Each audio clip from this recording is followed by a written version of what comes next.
जिद्द आणि चिकाटीची यशोगाथा. शेतमजुराच्या मुलाने गाठले यशाचे शिखर, गोपाल नागवेची टीए पदी निवड. संकटांवर मात करण्याची जिद्द आणि मेहनतीची तयारी असेल तर परिस्थिती कधीच आडवी येत नाही, हे भोकरदन तालुक्यातील बोरगाव तारू येथील गोपाल कैलास नागवे यांनी सिद्ध करून दाखवले आहे. घरची परिस्थिती अत्यंत हलाखीची असतानाही गोपालने टीए तांत्रिक सहाय्यक परीक्षेत घवघवीत यश संपादन करून आपल्या आईवडिलांच्या कष्टाचे चीज केले आहे. आईवडिलांच्या घामातून फुलले स्वप्न. गोपालचे वडील कैलास नागवे आणि आई गीता नागवे हे दोघेही शेतमजुरी करतात. स्वतः अशिक्षित असूनही आपल्या मुलाने शिकावे आणि मोठे व्हावे हे एकच स्वप्न उराशी बाळगून त्यांनी अहोरात्र कष्ट केले. दुसऱ्याच्या शेतात रोजंदारीवर जाऊन मिळणाऱ्या पैशातून त्यांनी गोपालच्या शिक्षणाचा खर्च उचलला. अनेकदा स्वतः उपाशी राहून मुलाला शिक्षणासाठी पैसे पुरवले. शिळी भाकरी खाऊन मेहनतीची पराकाष्ठा.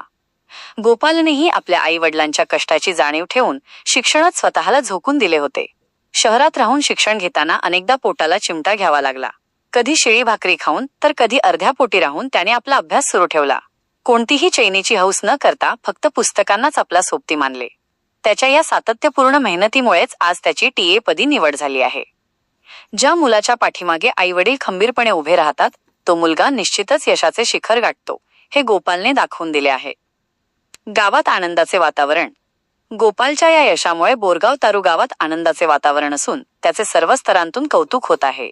एका सामान्य शेतमजुराचा मुलगा आज सरकारी अधिकारी पदापर्यंत पोहोचल्याने तरुणांसमोर एक नवा आदर्श निर्माण झाला आहे.